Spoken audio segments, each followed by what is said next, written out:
Hey, everybody.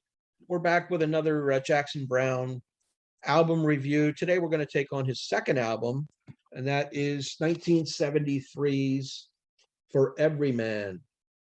Talk about a mellow album. This is one right here, but a great follow-up to his debut. There you go. JT's got it. JT's Record Room, Reno, Nevada is my guest. Glad to have him with me again. Two big Jackson Browne fans, as you know, and we love doing this stuff. And not only to give you information and tell you about Jackson Browne, but to relive it ourselves, to take us back to when we were 15, 16 years old, man. This is great music, and we want to keep it alive. This Jackson Browne to me is a guy that is way underappreciated for being a rock and roll Hall of Famer. You never hear about him. People don't bring him up. Today, he's forgotten by today's youth. They don't even know who he is. But we want to make a point to people out there to take notice. If you hear the name, realize that this is an important singer-songwriter, and his work will be remembered down the road. I think 100 years from now, 200 years from now, people are going to come upon his work and say, wow, he rivals the Paul Simons and the Bob Dylans and the Joni Mitchells and all of those singer-songwriters of the 1970s that were putting out phenomenal work. And he's right there among the best. Anyway, JT, absolutely. This album, 1973, it comes out. Mm-hmm. We're the same age. So we were like 16 years old. Yep. What do you remember about it? Oh, man. Yeah, well, after enjoying his first release so much, and then, he comes out with another album a year later, and this one was so big as well. I wanted to show something with this cover here. Jackson, he's from LA, he's from Los Angeles, and that's a painting of Jackson's childhood home. And he's from Highland Park. Highland Park is one of the first early subdivisions of LA, of Los Angeles. And that's the thing about LA. There's about 100 little towns all around LA. Yeah. And a really nice little area that was always very multicultural and ethnic, and just a nice neighborhood. And so that's Jackson's home. And yeah, this album is just, it was as good as his first album. So, what more can I really say about it except that this is where, his partner, his lifelong partner, David Lindley, joined forces with Jackson. And some of David Lindley's greatest guitar work. And I can't even start where I just love David Lindley. He's really in my top 10 of all time guitarists. His guitar solos are so emotional, and they ascend and descend, and they are just so melodic, and they just paint, a picture on the canvas of whatever artist he is performing for. And he just happened to be the guitarist that performed mostly for Jackson Browne's, songs. So what an attribute to have, Lindley jump in. I have a personal friend that knows David Lindley very, very well. I won't go into that one because I'm a storyteller. Don't get me started. But yeah, so that's really the thing about For Everyman. This was also a huge record, and we're going to talk more about the songs. Rich, go ahead. We're gonna do it like we did our first review. We're gonna each take three important songs on the album and delve into them a little bit in detail, and then at the end we'll name our top 5 songs on the album. We're gonna keep the same formula. So again, like JT said, Jackson and David Lindley, this is the beginning of their relationship musically, and it just it's impressive. Let's say that. Let's put it in basic terms. The leadoff track here is "Take It Easy." Of course, everybody knows it's one of the Eagles' iconic songs. The Eagles, in fact, had a hit with it in 1972, a year before this album came out. It's the first song on the first Eagles album, and it's the first song on the second Jackson Browne album. And the story behind the writing of the song is Jackson Browne and Glenn Frey lived in the same apartment complex, I believe, in what was the name of the town?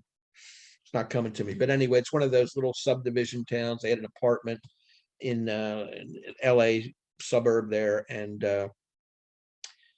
Glenn Frey and Jackson are talking about this song, and of course Frey has heard him play it, but he doesn't. It's unfinished. He doesn't have the second verse completed yet. So they go over it, and Glenn says, well, play it for me. And Jackson goes, well, it starts like this, da da da da, and do you have anything that can fill in the line? And Glenn says, well, I'm standing on a corner in Winslow, Arizona. Such a fine sight to see. It's a girl, my lord, in a flatbed Ford, slowing down to take a look at me. Jackson loves it, inserts it into his already 3/4 song written, and the rest is history. It becomes a big hit for the Eagles. Jackson loves it. He slows it down. It's not exactly the same version as you hear on the Eagles record. It's a little more countrified, I'd say, a little more less rocking, let's put it that way. And it's got Sneaky Pete Kleinow on the pedal steel guitar. Oh man, which is fantastic, along with Lindley on the lead guitar, and that combination there is just dynamite and sets it off. If I'm being honest, I prefer the Eagles version, but I love the Jackson Browne version too, because it's different. But I always sort of have a sentimental place in my heart for the guy who wrote the song. And to me, Jackson Browne wrote the song. Glenn Frey filled in the blanks. And there's actually a statue in Winslow, Arizona, on the corner of Route 66 and wherever it crosses. And there's Glenn Frey standing there on the corner to memorialize this particular song. So it's so fantastic. Great song. JT, you're up. Yeah, that was great, Rich. Really, really good. Oh, geez. Okay, so where do I go? That would be, I get to review These Days. Oh, what a song. My goodness. You know, you might say it's one of, how can you say what's his best song? He wrote this when he was 16 years old. And Jackson, went off to the East Coast. He went where everybody else, all the folkies were, in Greenwich Village. And so he was there like 4 or 5 years after Dylan was making his statement in New York City. And so, Jackson did his thing, and Jackson fell into Andy Warhol's group, and he met Nico, and he turned the song over to Nico. I don't know if you have the Nico album with These Days on it, but I do. I have it on CD. It's it's all right. I like it. I like Velvet Underground. But These Days you have David Lindley, his guitar work, his slide guitar in These Days is just soars, man. It's just beautiful. And you have the great Jim Keltner on drums. I mean, how did he get the best in the business? Well, he just did. And Rich and I were talking before. He had his own version of the Wrecking Crew. And Rich touched on it already. You had Cooch, Danny Korchmar. You had Lee Sklar. You had Russ Kunkel. You had Lindley, and Waddy Wachtel. Yeah, Waddy Wachtel, right? Yeah, that's how you say his name. Yeah. Yep. And those guys all played with Linda Ronstadt and James Taylor and Warren Zevon. And of course, Jackson Browne. They toured with him for a number of years. The Section, they're called. Right. And the other thing about These Days was, Greg Allman and him were great friends. And Greg recorded this song, These Days. And I believe that was on, and correct us if we're wrong, I believe that was on Greg Allman's very first solo record where he covers These Days. And Jackson loved Greg Allman's arrangement of that. And that's what helped him with his own arrangement on this great second album, For Everyman. I do want to quote a lyric from These Days. And again, so emotional. And Jackson says, he says, "Don't confront me with my failures. I have not forgotten them. Right here. I wrote Oh that yeah, down in case you didn't, but I knew you would. right. And you know, and Nico phrases it so well on her version of These Days, and so does Jackson. And it just makes you really think that, you know, hey, I can be wrong. I have been wrong in my life, and I haven't forgotten, but I got to move on. You know, I got to move on. So, what a wonderful song in These Days. Absolutely. Yeah, love it. That could be the best song on the album when you come right down to it. We'll find that out later. Anyway, my next song is Redneck Friend. Speaking of Greg Allman, Yeah. uh, Jackson loved Greg Allman's playing, obviously. Who doesn't? And there's conjecture of what this song's really about. There's a lot of sexual overtones in it. Lyrics are sort of, they have double meaning. It has a honky tonk vibe to the way the arrangement is made. In fact, Elton John is on this particular song, and he's got a pseudonym of Rockaday Johnny. He's listed at it on the album, but it's really Elton John playing the piano here Mm. uh, on Redneck Friend. Glenn Fry does the vocal harmony. Speaking of Glenn Fry from Take It Easy, David Lindley on the slide guitar, as only he can do it. Come and let me introduce you to my redneck friend. Just I don't want to get into the other part of the lyrics because we're trying to keep this a family show, but Yeah. there's some double entendres in here that are it can be misconstrued. But anyway, it's a good up tempo number to offset the mellow nature of the rest of the album, I think. Uh, for the most part, he's got a lot of laid back, thoughtful, kind of melodic songs, and this sort of jumps out when you play the album in full. All of a sudden, you got this rocker coming at you with that Elton piano and Lindley on slide guitar. It's fantastic. Redneck Friend, and then the other song I want to talk about is Ready or Not, which is again country vibe. It's got the fiddle. The backstory on here is Jackson goes into a bar and gets into a brawl and leaves with the girl. That woman turned out to be Phyllis Major, her name was, and she would become his first wife. They had a child together named Ethan. And unfortunately, Phyllis would later commit suicide right before the release of the Pretender album, which a lot of that album is dedicated to her memory. And there's some really powerful material in that particular album that Jackson addresses head on. I just want to read some of the lyrics on Ready or Not. Good. I met her in a crowded bar room, one of those typical Hollywood scenes. I was doing my very best Bogart, but I was having trouble getting into her jeans. I punched an unemployed actor, defending her dignity. He stood up and knocked me through that barroom door, and that girl came home with me. And then Yeah. my baby's feeling funny in the morning. Guess she's got a lot on her mind. Yeah. And then all about a washing machine and becoming a mother and that type of thing. So it's a well-written song. It's another pretty much up-tempo number with that country-ish thing going on, but very enjoyable, right in the middle of the album. And I like it a lot. Now we're going to go to JT. He's got two songs at the end of the album that sort of flow into one another. Beautiful. Yes. Yep. And that would be Rich. That would be Sing My Songs to Me. And it flows right into For Everyman, of course, the title of the album. And just, I mean, very, very powerful two songs that are really one song. Right. And you have David Lindley on electric guitar rather than on his lap guitar, his slide guitar, which he is so wonderful at. But his electric guitar playing again is just, it's perfect.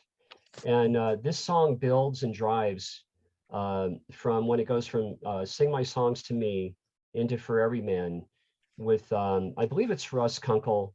You know, it might have been a different drummer. I think it's Russ. And he goes into a triple kick drum intro from soft and builds into loud. And then it bursts into For Everyman with a cymbal crash. And then Jackson opens with the song For Everyman. Yeah. And Joni Mitchell plays electric piano in the background. There's another Hammond B3 player, but you can hear Joni's keyboard playing on that as well. I listened for that, and I said, "Oh, there's Joni." This morning I listened. It was wonderful. And I do want to throw a line out here, a lyric.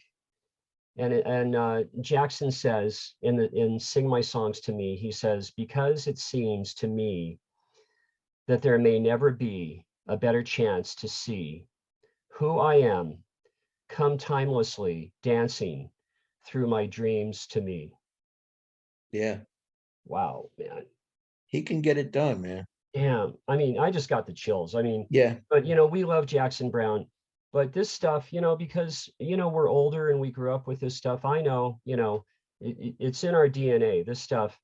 But his stanzas, his lyrics are just so searing and powerful. I mean, take any of them. Just go online and go For Everyman lyrics, Jackson Browne, and read that sucker, and you're gonna be, it's gonna make your day, because you're Yeah. gonna go, wow, I just learned something. He's just amazing. Yeah. So and the other thing is that the when he goes into For Everyman, the song finishes with an outro of the drums with the triple, the soft, Yeah. That's the awesome. loud, and it builds and it builds and it builds double time from Yep. what it did in the beginning. And then Lindley, Yep. man, just opens up with the most soaring, melodic, gorgeous guitar solo to close the song. And Yep. you really got to listen to this stuff again, like I did this morning. Like Sean went off to school and June went off to work, and then I got to have my time to do this, and I was just blown away. I was having coffee, Yeah. just blown away. And also the thing about Everyman, I want to end with this. Jackson wrote this as a response, so it's a response to a songwriter's response to wooden ships. I think is just pretty darn interesting. Yeah. I just love his songwriting, as you were just talking about. I mean, For Everyman, and that arrangement that you're mentioning at the end with the drums and Lindley, up until that point, first two albums which we've done, that is the best arranged song of all of them. The I think musically, so. it Oh just yeah, is. It's epic. It really is. The epic. thought that went in, it is. You got the Mellow Mafia Wrecking Crew. They're the Mellow Mafia, they were kind of called. Yep. He's got his own wrecking crew all over those two songs. And if you piece out, what's wonderful is you can hear every nuance of every instrument Yeah. with his records, all of his records, All of them. all of them. Because none of it's muddled. It's all set up to enjoy the whole process. Absolutely. And that's what comes across. They could say it suffers from lack of production. I think it's just the opposite. No, I think it's just the opposite. I think to hear every instrument and the voice in unison along with those lyrics, it's just it's magic. It really is. And he's at the top of his game here. And believe it or not, the next couple albums are even better. That's the interesting part. yeah. Well, we should do that too. We're gonna do Late for the Sky and Pretender, because he takes it up a notch. Yeah. Even this lays the groundwork, let's put it that way, for what's to Yep. come. And he's a true artist. Those first four albums, let's forget about Running on Empty. Those first four, Four. I don't think many people can touch those four consecutively like that. Really tough. It's tough for a solo artist to put out four consecutive albums that strong without any Yes. lapse. That's a very good point, because there's a lot of great singer-songwriters on the planet, not just American, Right. all over. And yeah, four in a row like that. And I mean, you'd be hard pressed to come up with another. You might, but yeah, for every one that you do, there's about 25 others that can't do it. and people in the business, his peers, they recognize Jackson for exactly that. They clearly know, because they all grew up with it. Yeah, They all grew up with Jackson Browne music. I don't want to, you can name the names, even, yeah. yeah. I So, remember when Bruce Springsteen inducted Jackson into the Rock and Roll Hall of Fame. oh yeah. He was so praising him with these Oh man. plaudits left and right. Yes. You could tell that he knows in his heart that Yeah. Jackson Browne's a better songwriter than he is. You know what? That's a good point. That's a good point. That Bruce had to take cues from Jackson. Yeah. Yeah. And I think most people would say, Jackson Browne's high on that pedestal. He might not be Dylan, but he's not far behind. Right. And that's Yeah. just the way it is. We should do that one day. We'll do our plateau of singer-songwriters and Oh, that would be good. stack them up, Yeah. Yeah. Yeah. I want to start ranking stuff. Yeah. I never, yeah. So, I'm going to draw the ranking vibe out of you, like Vinyl Richie did with Mazzy. right. Absolutely. Anyway, Yeah. let's cut to our top five. I'll let you Okay. go on this one first. Yeah. Good. Oh, Top I'm going to five song. go. Yeah, you're going to go. Okay. So I'll just do all five of my top Sure. picks. Yeah. Yeah. Okay. So, on For Everyman that we just reviewed, I got to go with my number one pick would be These Days. Yeah. And number two would be For Everyman. And number three, I mean, it really could be a number one, but I got to commit, Take It Easy. Love the song. And I love, you know what? I really love Jackson's version, a Hair Over the Eagles. But I'm a huge Bernie Ledden fan, and I love how Glenn sings Take It Easy. I mean, just wonderful. And number four would be Redneck Friend. I've rocked out to that song so many times driving in my car and just turning it up and listening to that. And then number five would be I Thought I Was a Child. Very good. We're almost identical here. I can tell you that right now. We have pretty much song for song the same list, except for the last couple. I'm going to go one, These Days, two, For Everyman, three is Redneck Friend, four, Take It Easy, and five, Ready or Not. So beautiful. I think we're pretty much in unison on that. What a great album that is. Oh, can't man. wait to do the next couple. We'll line them up for the future. And anyway, thank you very much, JT, again for being my guest and adding so much to this look at Jackson Browne's albums. Really fun doing it with you. I really appreciate your time. And we will do it again. To everybody out there, JT's Record Room, subscribe them, like this video. Please leave us comments. We like feedback. We like to know what we can do better, what your top five songs are as well, what you think of Jackson Browne as a singer-songwriter. And until next time, we will see you next time. Bye-bye.